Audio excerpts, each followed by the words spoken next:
안녕하세요. 저는 올해 30살 직장인입니다. 제 친구 중엔 귀신을 볼 수 있는 친구가 한 명 있습니다.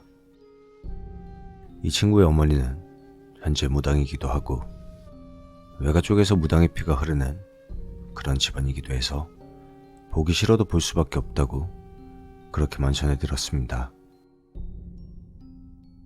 솔직히 믿기지도 않고 처음엔 그저 호기심으로 접근했었는데 어쩌다 보니 성격도 잘 맞고 해서 중마고로 남게 됐죠. 물론 저는 눈에 보이지 않는 건 믿지도 않는 성격이라 별로 대수롭지 않게 여기긴 했죠. 저를 포함한 친구들이 이 친구가 귀신을 볼 수 있다는 걸 믿게 된 계기가 몇 번 있었는데 그 중에 한 가지를 소개해드리겠습니다. 이 친구와 함께 친구 넷이서 흉가 체험을 하러 간 적이 있습니다. 이 친구의 이름은 가명으로 영진이라고 하겠습니다. 친구 B의 친가 쪽이 나주에 좀 깊숙한 곳에 있어서 방학 때 같이 놀러 가게 되었습니다. 일정은 3박 4일 정도였고 상황에 따라 더 오래 있을지 말지는 보기로 했고요. 고등학교 2학년 때였는데 버스가 하루에 4번인가 그 정도 다니는 걸로 기억합니다. 아무튼 그 시간에 맞췄는데 한 놈이 늦고 나부터 대환장 파티였죠. 새벽 6시에 출발했는데 도착하니까 오후 1시가 되었습니다. 고속버스 타고 택시 타고 버스 타고 저희는 솔직히 조금 기대했습니다. 풋풋한 시골 학생들과 세련된 도시 남성들의 이루어질 수 있는 사랑. 네, 다 헛된 꿈이었습니다. 동네 아주 큰 초중학교, 고등학교 따로 오토바이 가게, 다 허물어져가는 오락실. 편의점은 고사하고 핸드폰도 잘 안 터지는 그런 동네였습니다. 아무튼 친구 집 할아버지 할머니께 인사드리고 고추 말린 냄새가 나는 방에 우리들의 짐을 풀고 그 짐을 풀자마자 차려주신 밥을 대충 먹고 동네 한 바퀴 돌러 나갔습니다. 그런데 정말 동네 한 바퀴였습니다. 나름 동네에 뭐가 있는지 구석구석 다 돌아보았는데 30분이 걸릴까 말까. 우리는 이런 곳도 있다는 걸 알고 새로운 충격에 빠졌습니다. 대체 여기서 뭘 하고 놀아야 시간이 흐를까? 친구 B의 기분이 섭섭하지 않도록 나름 돌려서 말했지만 친구 B 녀석은 그걸 눈치챘는지 여기 뭐 볼 거 없지? 우리 조금만 있다가 금방 돌아가자. 이렇게 말하더라고요. 저는 조금 미안한 마음이 들어서 뭘 그런 소리를 하냐. 온 김에 이것저것 좀 재밌게 놀자. 이렇게 말하고 그냥 그렇게 넘어갔습니다. 그렇게 다시 친구 할아버지 댁에 들어가서 한옥마을에 가면 있는 나무로 된 마루에 넷이 일자로 누워 아이스크림 빨고 있었더랬죠. 그런데 갑자기 B가 대뜸 낚시를 하러 가자고 해서 우린 흔쾌히 승낙했습니다. 저희는 그때까지만 해도 잘 몰랐습니다. 시골이 이렇게나 재미있는 곳인지. B가 초등학교 때까진 이곳에서 학교를 다녔었는데 그 친구들이 방학이라서 거꾸로 서울로 올라갔다고 하더라고요. 그런데 웬걸 남은 친구들 중에 여자아이들도 상당수 있었고 처음 보는 저희들에게도 호의적이었고 마치 오래된 친구처럼 우리들은 같이 낚시도 하고 태어나서 처음으로 강물 같은 곳에 들어가 헤엄도 치고 물장구도 치고 시간이 어찌 가는 줄 모를 만큼 즐겁게 놀았습니다. 집에 돌아와선 마당에 있는 바가지로 다 같이 찬물 샤워도 하고 할아버지 할머니는 우리가 뭐라든 별로 신경도 쓰시지도 않고 그저 웃기만 하셨습니다. 어린 저희도 염치가 있어서 나름 설거지도 도와드리고 청소도 도와드리고 그랬습니다. 그렇게 자기 전 다 같이 모여 과일을 먹으면서 할아버지께서 어디 사냐, 공부는 잘하냐, 온 김에 재미있게 놀고 동네 사람들한테 인사 잘해라, 이런 얘기를 들려주고 있던 무렵 갑자기 문득 뭐가 생각나시는지 니들 낮이던 밤이던 절대로 다리 건너 집 하나 있는 거 거기 들어가면 안 된다, 이렇게 말씀하셨습니다. 시골 친구들과 오며 가며 봤던 다리 옆에 있는 이상하리 많지 널찍한 집을 말씀하시는 것 같았습니다. 솔직히 낮에도 몇 번 친구들과 저기 들어가 보자라고 말했을 때 시골 친구들의 낯빛이 변하면서 저긴 가면 귀신 들린다고 큰일 난다고 말리던 아이들의 얼굴이 생각나더군요. 그 외에 있지 않습니까? TV에서 보면 사각 드라마 같은 곳에 나오는 나무 대문이 양옆으로 열리고 마당은 넓고 집 2채 정도 담벼락 있는 그런 곳. 저는 시골에는 아직도 저런 집이 있구나 싶었거든요. 제가 궁금해서 여쭤봤습니다. 할아버지, 근데 저 집은 얼마나 오래된 거예요? 그러자 할아버지께서 한 60년은 넘었지. 이 할배가 꼬마 때 붙어 있었으니. 그때는 뭐 사람도 살고.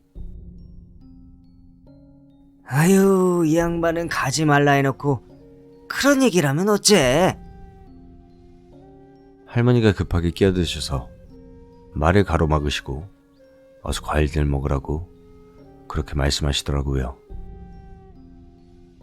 시골이란 곳은 참 신기한 게 9시가 되면 자야 될 것 같고 저도 모르게 잠이 오더라고요. 저희는 낮에 너무 신나게 놀아서 과일을 다 먹고 9시가 살짝 넘는 시간에 전부 다 같이 골아 떨어졌습니다. 그리고 새벽 6시에 자동으로 눈이 떠지더군요. 그렇게 또 밥을 먹고 나가서 놀고 피라미 낚시라는 것도 처음 해보고 그 땡볕에 고구마 감자 같은 거 구워 먹는다고 삽으로 땅 파서 불 붙이고 그러다가 마을 어른들이 큰일 난다고 혼내기도 하셨는데 큰 드럼통 같은 걸 갖다 주시면서 거기다 넣고 구워 먹으라고 하시고 그리고 또 날이 슬슬 저물기 시작했습니다. 그러다가 호기심을 못 참은 제가 먼저 말을 꺼냈습니다. 얘들아, 나 저기 꼭 한번 가보고 싶다. 그러자 영진이가 바로 말을 꺼냅니다. 너 미쳤냐? 야, 그냥 가보고 싶다는데 미쳤다니. 할아버지가 괜한 말씀하신 거 아니야. 저긴 안 돼. 와, 영진이가 그렇게 말하니까 정말 소름 끼치도록 더욱더 가고 싶어졌습니다. 난 무조건 갈 거다. 혼자라도 갈 거야. 그러자 친구 B가 야, 그래. 나도 저기 한번 꼭 가보고 싶었어. 어렸을 땐 저기 근처만 가도 어른들이 난리 쳤는데 나도 진짜 궁금했거든. 안에 뭐가 있는지. 그러자 겁먹고 아무 말도 못했던 친구들도 어디선가 윤기가 났는지 다 같이 가면 뭐가 무섭겠냐고 말하며 흉가 체험의 여론이 형성되었습니다. 비는 끝까지 뜯어 말렸지만 저를 포함한 8명의 친구들이 의기투합을 했기 때문에 비는 마지못해 그럼 니들끼리 갔다 오라며 고개를 절레절레 흔들었습니다. 그리고 그날 밤 약속의 밤 10시 우리는 저녁밥을 먹으며 밤 산책이라도 잠시 다녀오고 싶다고 어른들께 그렇게 말씀드렸고 할아버지 할머니는 일찍 주무셨기 때문에 문제없이 후레쉬와 사진 찍을 스마트폰 그리고 시골 친구들 4명에게 문자를 보냈습니다. 그중 2명은 부모님이 안 주무셔서 못 나오게 됐고 저를 포함한 총 6명이 위풍당당하게 그 폐가로 향했습니다. 시골의 밤은 정말 놀라울 정도로 아름다웠습니다. 서울이나 시골이나 같은 하늘인데 별이 쏟아질 정도로 많은 게 신기하기도 했습니다. 10여 분을 걸어서 다리 옆 폐가에 도착했고 걸려져 있던 안장을 옆으로 밀고 문을 열기 시작했습니다. 그런데 그분이 꿈쩍도 하지 않았습니다. 그때부터 비의 안색이 급속도로 변하면서 야, 그냥 돌아가자. 여기 진짜 기운이 이게 엄청나다. 야, 그냥 가자니까. 이런 소리를 하기 시작합니다. 하지만 그때 우린 젊다 못해 어렵고 무식한 패기와 호기심이 온몸을 휘두르고 있었습니다. 갈 거면 너 혼자 가라. 우리는 들어간다. 그렇게 문을 열려고 애써봤지만 이게 정말 몇십 년이나 된 집이 맞나 싶을 정도로 꿈쩍도 하지 않는 겁니다. 하는 수 없이 친구들이 서로서로 발받침대가 되어 한 사람씩 넘어가기로 했습니다. 가장 먼저 넘어간 B는 감탄했습니다.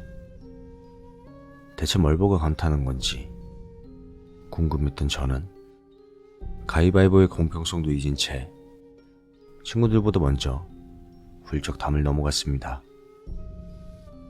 집안의 풍경은 어지러지할 정도의 풍경이었습니다. 학교 운동장의 모래 같은 것들과 듬성듬성 나있는 잡초와 수풀들, 밖에서도 봤지만 안에서 보니까 더욱더 웅장한 한옥 두 채. 아무것도 느끼지 못하는 저조차도 그 음산한 기운에 섬찟할 정도였습니다. 그리고 닫혀있는 문을 보니 안쪽에 쇠사슬로 꽁꽁 잠겨 있었습니다. 녹슬어 있는 것과는 상관없이 엄청난 두께의 쇠사슬이 걸려져 있었습니다. 우리는 그렇게 6명 모두 넘어오게 됐고 한여름에도 서늘한 느낌에 모두들 말이 없어졌습니다. 그 음산한 기운에 압도당한 것처럼 말이죠. 얘들아, 우리 여기까지 왔는데 그래도 안에 뭐가 있나 탐험은 해봐야 않겠나? 저는 모두 6명이고 혹여나 무슨 일이 있다고 해도 우리의 발은 빠르다는 말도 안 되는 생각으로 성큼성큼 앞으로 걸어나갔습니다. 그렇게 이곳저곳 후레쉬를 비춰가며 그 집 앞으로 다가갔습니다. 저 혹시 누구 계십니까? 저는 장난으로 그렇게 말했습니다. 그렇게 우리는 서로 가볍게 웃어가며 집 안으로 들어갔습니다. 신발을 신고 마루터로 올라가는데 진짜 전설의 고향이나 나올 법한 끼익끼익거리는 소리가 납니다. 심장은 콩닥콩닥거리고 당장이라도 나가고 싶었지만 이미 허세를 잔뜩 뿌려놓은 상태라 한 걸음 한 걸음 내디뎠습니다. 일단 마루의 정면으로 보이는 엄청 넓어 보이는 안방으로 들어가기 시작했습니다. 5명이서 그 한 공간에 서 있어도 상당히 널찍한 옛날 한옥 같은 집이 이렇게 천정이 높을까 생각이 들 정도의 큰 크기의 방이었습니다. 여기저기 거미줄이 쳐져 있고 저희가 생각하던 흉가 이미지와는 사뭇 다르지만 그 느낌만큼은 한여름의 식은땀을 줄줄 흘리게 해줄 만큼 선택했습니다. 친구들은 와, 야야 이것 봐라. 와, 이러는 감탄사들 뿐. 그러다 친구 한 놈이 벽에 있는 검은 자국을 보고 저거 혹시 피 아냐? 이런 말로 공포 분위기를 조성하기 시작했습니다. 아마 그때 다들 빨리 나가고 싶은 마음이 강했을 거라 생각합니다. 그도 그럴 것이 생각해보면 다들 괜찮은 척했지만 서로가 서로의 몸에 닿으려고 필사적이었던 것 같았거든요. 그러던 중 갑자기 어디선가 바람이 휑휑 들어옵니다. 그냥 바깥에서 바람이 부는 줄 알았는데 그 안방을 나오니까 그런 바람은 온데간데 없었습니다. 그리고 옆에 딸린 다른 방을 들어가려던 찰나 바깥에서 기다리던 영진이가 엄청 정색한 얼굴로 얘들아 그만 가자. 지금 안 가면 큰일 난다. 이런 말을 하기 시작했습니다. 이대로 가기는 아쉬운 제가 그럼 그냥 옆방이라도 보고 가자. 이렇게 말하곤 옆에 있는 다른 방을 들어갔습니다. 마루 옆에 있는 창살만 남은 쓰러져가는 문을 열어 안에 들어간 순간 극심한 현기증이 밀려오더군요. 쾌쾌하고 꿉꿉한 말로 설명하기 힘든 냄새에 갑자기 밀려오는 현기증. 저는 그대로 의식을 잃고 쓰러졌습니다.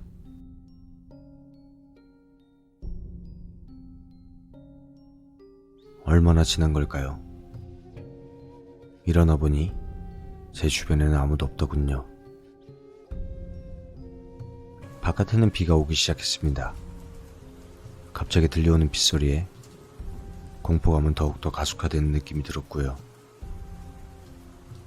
그리고 밤눈에 적응이 되고 나니 친구들과 함께 왔던 그곳의 그 방, 제가 쓰러진 자리 그대로더군요. 어안이 벙벙했고 친구들의 이름을 힘없이 부르고 있었습니다. 얘들이 날 놀리려고 아주 작정을 했구나. 이렇게 생각했습니다. 그렇게 슬슬 몸을 일으키려고 할 때쯤 이 방에 들어오기 전에 났던 끽끽 하는 소리가 나기 시작했습니다. 저는 당연히 밖에서 절 놀리려고 준비 중인 친구들인 줄 알았죠. 그래서 친구들의 이름을 부르기 시작했습니다. 영진아, 삐야, 씨야, 친구들아, 나 이런 거 하나도 안 무섭다. 끝까지 허세를 부렸습니다. 천장에는 비가 새는지 물이 군데군데 떨어지기 시작했고요. 그런데 이상했습니다. 뼈만 앙상하게 남은 창살로 된 문이 올곳이 닫혀 있는 것입니다. 분명히 반쯤 휘어져서 저렇게 닫혀 있을 수가 없는데 말이죠. 우르르 쾅쾅 후레쉬를 찾다가 천둥소리 놀라 무심코 문 쪽을 바라본 그때 문 앞에는 말 그대로 거꾸로 서 있다고 해야 할까? 매달려 있다고 해야 할까? 창살 사이로 보이는 희미한 그것은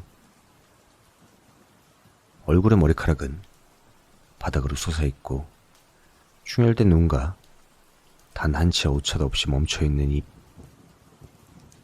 사람이라면 가능하지 않을 정도의 웃음을 짓고 있는 남자인지 여자인지 모를 것이 손으로 바닥을 받치고 거꾸로 서 있었습니다. 그 팔 길이가 어찌나 긴지 얼굴이 문 위쪽에 달려있더군요. 비명도 나오지 않았고 숨도 쉬지 않았던 것 같습니다. 그냥 그대로 멈춰 있었고 현실감보다 공포감에 사로잡혀 제가 지금 무엇을 보고 있는 건지 가늠조차 할 수 없었습니다. 그리고 다시 한번 우르르 쾅쾅 천둥이 치고 그놈의 모습이 정확히 보였습니다. 사람일 수 없는 형태, 얼굴에 있는 피부는 초록빛, 파란빛에 가까운 피부에 징그럽게 갈라져 있는 얼굴로 저를 빤히 쳐다보고 있더군요. 치아가 딱딱 부딪히고 아마도 오줌을 바지에 지렸던 것 같습니다. 그리고 그 귀신 같은 것이 문을 여는 순간 저는 한 번 더 의식을 잃고 말았습니다. 얼마나 지났을까? 차가운 감촉에 눈을 떠보니 눈두덩이 한가운데 빗물이 고여들고 있었고 그로 인해 눈을 뜨게 된 것 같았습니다. 그렇게 일어나 후레쉬고 뭐고 방문을 부수고 나와 대문을 향해 전력으로 뛰었습니다. 그런데 그 대문 앞에 걸려있던 쇠사슬도 없고 한쪽만이 열려있는 겁니다. 제가 뭐에 씌었나 싶었지만 지금은 그런 걸 따질 때가 아니었습니다. 급하게 그 문을 빠져나와 안도의 한숨을 쉬는 순간 다시 눈을 뜨고 또 비벼봐도 저는 그 집, 기절했던 바로 그곳에서 숨을 헐떡이고 있었습니다. 온몸이 사시나무 떨듯 떨리며 절규하기 시작했습니다. 미친 사람처럼 벽에 몸을 부딪히고 벽에 붙어있던 낡은 천대기들을 찢고 그렇게 머리에서 뜨거운 액체가 흐름을 느낀과 동시에 아까 처음 불었던 바람이 통하지 않는 곳에서 바람이 불던 그 바람이 느껴졌습니다. 그것은 천장 위에서 나온다는 걸 알 수 있었습니다. 고개를 들 이유도 그것을 볼 이유도 필요조차 없었습니다.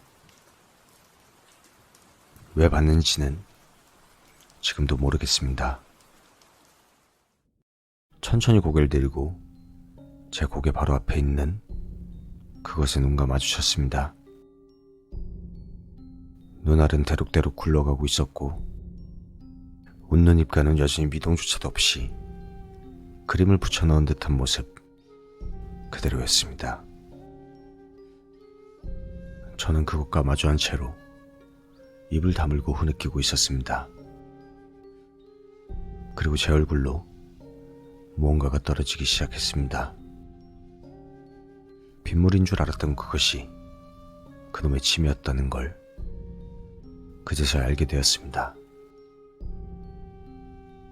입술을 깨물고 그놈과 얼굴을 마주친 시간은 억겁의 시간과 같았습니다.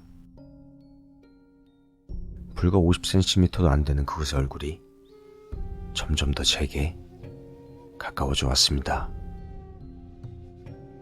가까워져 올수록 그것의 얼굴이 제 눈을 집어삼키고 있었고 희미하게 들리는 끼익거리는 소리. 그런데 그 순간 인석아, 최인석! 아따, 아가 어딨는가? 어디선가 영진이와 마을 사람들의 목소리가 들려온 듯 했습니다. 소리를 지르고 싶었지만 그럴 수가 없었습니다. 꿈이라면 깨고 싶었지만 제 눈앞에 그것은 현실 그 자체였습니다. 그놈을 보고 끄끄대며 어떻게든 움직이려 발버둥치고 안간힘을 썼습니다. 그렇게 흐른 억겁의 시간은 저리 안 가냐? 영진이의 고함소리와 함께 끝맺음을 맺었습니다. 그곳은 대록대록 돌아가던 눈을 멈춘 채 마치 돈벌레처럼 기다란 팔다리를 움직여 보이지 않는 천장으로 사라졌습니다. 저는 다 죽어가는 소리로 영진아, 나 여기 있어. 영진아. 그렇게 정신을 잃었습니다. 그리고 나서 제가 깨어난 건 그 일이 있은 이후 3일이란 시간이 걸렸다고 합니다. 그 사이 저희 부모님이 급하게 차를 타고 오셔서 3일 밤낮 저를 기다리고 있었습니다. 제가 무사하신 걸 보신 부모님은 잠시 자리를 비워주셨고 친구들이 들어오기 시작했습니다. 그중 가장 먼저 문을 열고 들어온 영지이는 야, 이 미친놈아. 너 운 좋은 줄 알아. 저 정도 악령이면 악령이 아니라 요기에 가까워. 저건 령이 아니라 실체에 가깝게까지 변형된 거라서 조상신이고 뭐고 막을래도 막을 수가 없는 거야. 어휴. 아무튼 저 잡것이 뭐 때문에 너한테 아무 짓도 안 했는지는 모르겠는데 넌 평생 쓸은 다 썼다고 봐. 어? 차라리 저 잡것한테 감사라도 해. 이렇게 말하며 노발대발 소리를 질렀습니다. 세월이 조금 흐르고 영진이가 해준 얘기는 저 정도의 악기라면 자신의 엄마도 자신의 엄마의 선조의 선조, 우리나라에 몇 안 되는 만신이신 분들 3분 이상 모셔와야 뭐라도 해볼까 말까라고. 야, 그나저나 너희들은 같이 가자더니 대체 어디 갔던 거야? 야, 무슨 소리 하는 거야? 네가 그날따라 정신줄 놓은 것처럼 나 저기 꼭 갈 거야, 뭐 같이 가자, 뭐 이런 식으로 하루 종일 떠들어대서 애들이 너 무섭다고 집에 간다고 막 그래가지고 우리가 애들한테 사과하고 너 데리고 오고. 아, 그런데도 집 가서 네가 계속 간다고 하길래 우린 설마 갈까 싶어서 그냥 너 혼자 가라 뭐 그러고 다들 잠들었었잖아. 야, 그래, 어쩐지 영지이가 너 뭔가 기운이 묘하다고 막 그렇게 몇 번 말하긴 하더라. 저는 정말로 어안이 벙벙했습니다. 분명히 의기투합해서 같이 가자고 했던 친구들의 말이 없었던 것이었다니. 무엇보다 제가 문자 메시지까지 보낸 기억이 있었지만 제 핸드폰을 급히 확인해보니 문자 메시지 내역엔 모르는 번호로 이상한 특수문자들만 가득했었습니다. 어쨌든 그 동네는 갑작스럽게 비가 오면 그 흉가에 누군가 몰래 들어갔다고 그렇게 생각하는 경우가 많아서 혹시라도 일기예보에 없는 비가 오기 시작하면 그 흉가 근처를 돌아본다고. 물론 그날도 비가 온다는 예보는 없었지만 혼자 가기 무서웠던 동네 청년 한 분이 차마 혼자 가지 못했기 때문에 비에 할아버지께 와서 도움을 요청한 거라고. 그러다가 제가 없어진 걸 알고 비가 서둘러 채비를 갖추고 마을 사람들을 다 깨워서 저를 찾으러 온 거라고 말하더라고요. 그렇게 주변 동네 사람들이 다 몰려와 사다리 타고 마을에서 힘 꽤나 쓴다는 어른들이 저를 발견해 업고 친구의 친가집에 눕혀놓고 마을 어귀에서 모셔온 절의 스님 한 분이 밤새 불경을 읊어주셨다고. 친구들도 어디 갈 생각도 못하고 제 곁을 지켰다고 하더라고요. 그 뒤의 일은 뭐 별건 없었습니다. 집으로 돌아가는 길, 영진이에게 들은 다른 이야기로는 그 흉가는 그곳에 처음 도착했을 때부터 멀찍이 봐도 엄청난 음기가 발산하고 있었고, 제가 낮에 잠시 구경만 하고 온다고 문 근처를 어슬렁거릴 때부터 집안 천정에 엄청난 음기를 내뿜는 2개의 악령 같은 것이 있었다고. 그들은 오래전 그곳에서 지냈던 사람들이었을 거고, 시간이 지나 과거에 그 무엇도 기억 못하는 그저 악령이나 악귀가 되어진 것 같다고. 어떠한 환경과 어떠한 원념 때문에 저렇게 지독한 악귀가 된 것 같다고 말이죠. 나중에 비가 말하길 그곳에 대인원의 스님들이 공양을 하고 불경을 읊으며 철거를 했고, 현재는 그 땅의 해마다 제를 지내고 있다고 합니다. 그리고 아무것도 못 보던 제가 낮에 친구들과 그 대문 근처에 갔을 때 그 문틈, 작은 틈새 사이로 보이던 천정 위에 달려있던 무언가가 어렴풋이 떠오릅니다.